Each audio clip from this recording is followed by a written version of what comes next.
من الشیطان الرجیم بسم اللہ الرحمن الرحیم۔ سورہ دخان یعنی دھواں ہوتا ہے، یہ مکے میں نازل ہوئی۔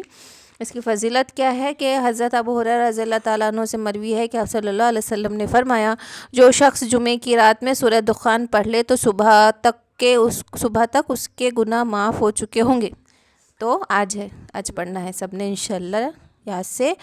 اور آپ صلی اللہ علیہ وسلم نے فرمایا، جس شخص نے جمعے کی رات یا دن میں سورہ دخان پڑھ لی، اللہ تعالیٰ اس کے لیے جنت میں گھر بناتا ہے۔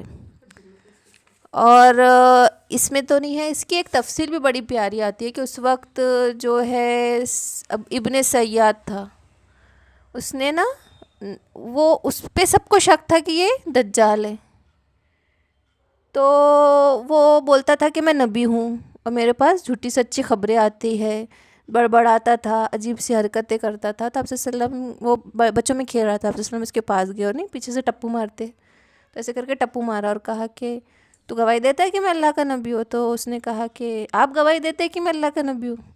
تو آپ صلی اللہ علیہ وسلم نے کہا کہ بتا ابھی میرے دماغ میں کیا ہے۔ اور اس وقت آپ صلی اللہ علیہ وسلم پہ ریسنٹلی سورہ دخان کی آیتیں نازل ہوئی تھی، تو کاہن تھا وہ جو بھی تھا، تو اس نے دخ تک کہہ دیا تھا، لیکن وہ دخان نہیں کہہ سکا تھا۔ اس وقت آپ صلی اللہ علیہ وسلم پہ سورہ دخان کی آیتیں نازل ہوئی تھی، تو آپ صلی اللہ علیہ وسلم نے کہا کہ بتا میرے دماغ میں کیا چل رہا، تو دخ کر کے رہ گیا تھا وہ، آپ پر سورہ دخان کی آیتیں نازل ہوئی تھی۔ اعوذ باللہ من الشیطان الرجیم بسم اللہ الرحمن الرحیم۔ حامیم والکتاب المبین۔ حامیم یہ حرف مقطعات میں سے ہے، والکتاب المبین قسم ہے اس کتاب کی جو کہ واضح ہے۔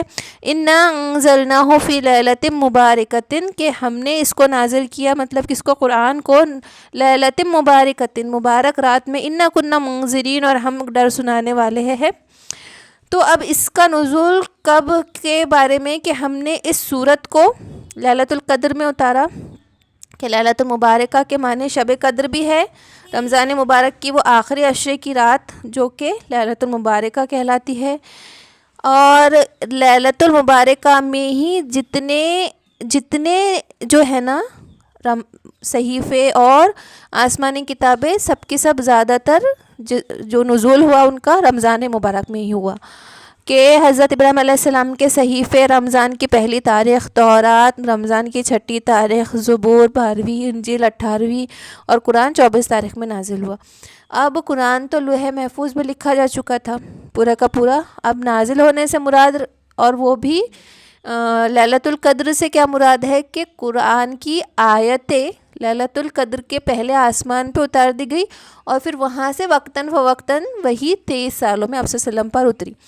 اب اس میں اختلاف ہے کہ وہ شب قدر کی رات ہے یا شب برات کی رات ہے، یعنی جو 15ویں شعبان کی رات آتی ہے، کیونکہ 15ویں شعبان کی رات بھی برکت والی رات ہے، جس میں فرشتوں کے سپرد کر دیا جاتا ہے بندے کے ساتھ ہونے والے تمام ایونٹس۔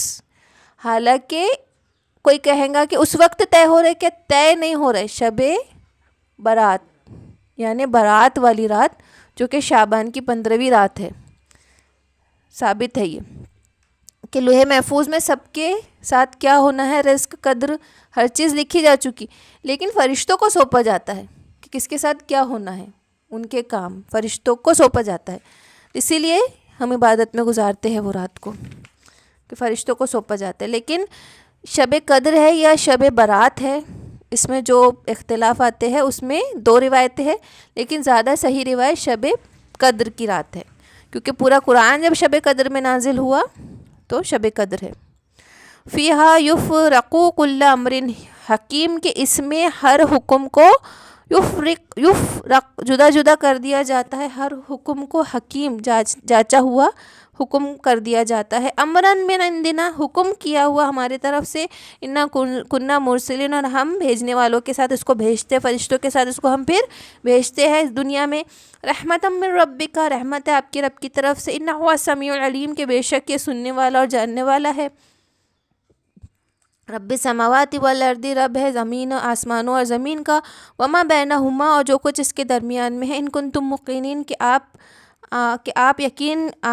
اگر تمہیں یقین ہو تو، لا الہ الا ہوا، کہ نہیں ہے کوئی معبود مگر وہی، یحیی و یمیت، کہ وہ وہی زندہ کرنے والا ہے، وہی موت دینے والا ہے، ربکم، تمہارا رب، و رب آبائکم، اور تمہارے باپ کا، تمہارے آبا و اجداد کا رب، ربکم الاولین، تمہارے اولین باپ داداؤں کا رب، بل ہوا فی شک یلعبون، بلکہ وہ شک میں کھیلتے ہیں، بلکہ وہ دھوکے میں ہیں.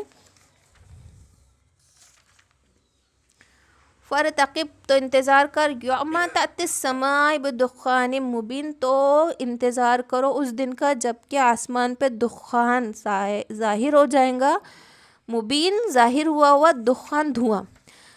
اب اس میں 3 باتیں ہیں کہ یہ دخان کیا ہے. تو ایک تو ایسا ہوا تھا کہ آپ صلی اللہ علیہ وسلم نے بد دعا کی تھی مکے والوں پہ ان کی سرکشی کی وجہ سے، جس کی وجہ سے وہ اتنے زیادہ قحط میں مبتلا ہو گئے تھے کہ وہ مردار اور چمڑا کھانے لگے تھے، اور ان میں سے کوئی آسمان کی طرف دیکھتا تو نہیں، ایک دم بھوک کی حالت میں اسے دھواں سے نظر آتا. تو ایک روایت یہ ہے اس آیت کی کہ یہ آپ صلی اللہ علیہ وسلم کی پریڈکشن، آپ نے جو پیشن گوئیاں میں سے ایک تھا کہ آپ صلی اللہ علیہ وسلم نے کہا تھا کہ تم پہ قحط آئے گا، اور قحط آیا بھی. اور اس وقت جب قحط آیا تو یہ سب مکے والے مدینہ آئے تھے آپ صلی اللہ علیہ وسلم کے پاس زارو قطار ذریعہ گرائی کرتے ہوئے، ابو سفیان اور باقی سردار، کہ آپ ہمارے لیے دعا کریے. اب دیکھیے کون کر رہا ہے، دشمن کفار. آپ صلی اللہ علیہ وسلم ہجرت کر کے مدینہ چلے گئے اور مکے میں قحط آ گیا ان کی سرکشی کی وجہ سے، آپ صلی اللہ علیہ وسلم کی بد دعا کی وجہ سے. ان کو یہ یقین تھا کہ آپ صلی اللہ علیہ وسلم نبی ہے، کبھی ان کے دلوں نے ڈینائی نہیں کیا تھا، ان کی تکبر تھا جو نہیں مانتے تھے. تکبر تھا کہ ہمارے نسب میں نہیں ہے، نا غریب ہے، نا امیر ہوتا تو ایسا ہوتا.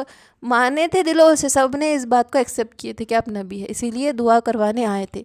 اور کیا کہا آگے آپ سے کہ اللہ نے کہہ بھی دیا تھا، آگے آیت بھی نازل ہو گئی تھی کہ ان کا اگر قحط بھی دور کر دیا گیا تو یہ نہیں ماننے والے، ایمان میں نہیں آئیں گے. اور ایسا ہی ہوا تھا کہ آپ صلی اللہ علیہ وسلم نے ان لوگوں کے لیے دعا کی تھی اور قحط دور بھی کر دیا گیا، لیکن ان لوگوں نے پھر بھی نہیں مانا تھا، اس پر نہیں آئے تھے وہ. اور ایک دخان کہا جاتا ہے کہ یہ قیامت کی نشانیوں میں سے ایک ہے کہ دخان کا آنا. اور قیامت کی 10 بڑی نشانیاں ہیں، جب تک کہ یہ نہ ہو جائے قیامت نہیں آئیں گی. کہ آفتاب کا مغرب کی طرف سے طلوع ہونا، دخان، دابت الارض، یاجوج ماجوج کا خروج، عیسیٰ علیہ السلام کا نزول، اور 3 قصف یعنی 3 جگہ سے زمین کا دھسایا جانا، اور ایک ایسی آگ جو قرن عدن سے نکلیں گی اور لوگوں کو ہانک کے لے جائیں گی. جہاں یہ آرام کریں گے وہ آگ بھی آرام کریں گی، جہاں یہ چلیں گے آگ بھی چلیں گی. اور اس میں سے جو ہے وہ کچھ چیزیں ہو چکی ہے، آپ صلی اللہ علیہ وسلم کے وقت کچھ چیزیں گزر چکی ہیں، دخان، روم، قمر بدشاہ، لزام، یہ کچھ چیزیں ہو چکی ہیں. آپ صلی اللہ علیہ وسلم یہ ہو چکے ہیں، یہ کچھ قیامت کی نشانیوں میں سے کہ دخان کا آنا، یہ روم کا جو غالب ہونا، شق قمر ہونا، بطشہ سے مراد یہاں پہ غزوہ بدر میں کفار کا انجام ہے. تو کچھ چیزیں ہو چکی اور کچھ ہونا باقی ہے. تو اس میں سے ایک نشانی دخان بھی ہے. اور یہ دخان کے بارے میں آتا ہے کہ دخان ایسا دھواں ہوگا جو سب کے ناک منہ میں بھر جائے گا، اور مومن کو صرف اس سے بخار آئے گا اور کافروں کے پورے بدن میں بھر جائے گا، یہاں تک کہ ہر پورس سے نکلے گا، ہر مسام سے نکلے گا. اس طریقے کا وہ دھواں ہوگا جس کی ڈیٹیل آتی ہے.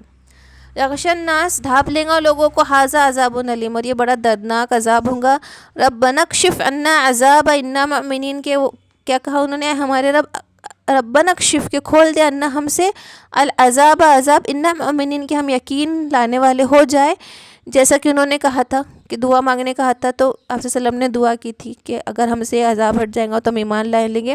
انا لہم الذکر وقد جاءہم رسول مبین، کہ یہ نصیحت ہے، سمجھنا ہے. وقد جاءہم رسول مبین، کہ آیا ان کے پاس ایک رسول سنانے والا. ثم تولوا، پھر جب وہ پھر گیا انہو اس سے.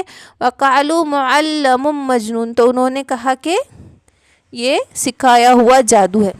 تو جب یہ قحط ہٹ گیا، ثم تولوا، جب ان سے پھر گیا، ہٹ گیا وہ، تو کیا کہنے لگے کہ یہ سکھایا ہوا، معلم مجنون ہے، سکھایا ہوا باولا ہے.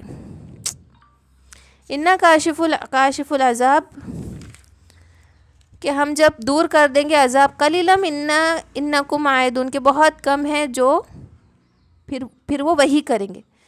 تھوڑی مدت کے بعد جب ہم ان سے عذاب دور کر دیں گے، انکم عائدون، تو وہ وہی کریں گے، اپنے کفر میں واپس لوٹ جائیں گے.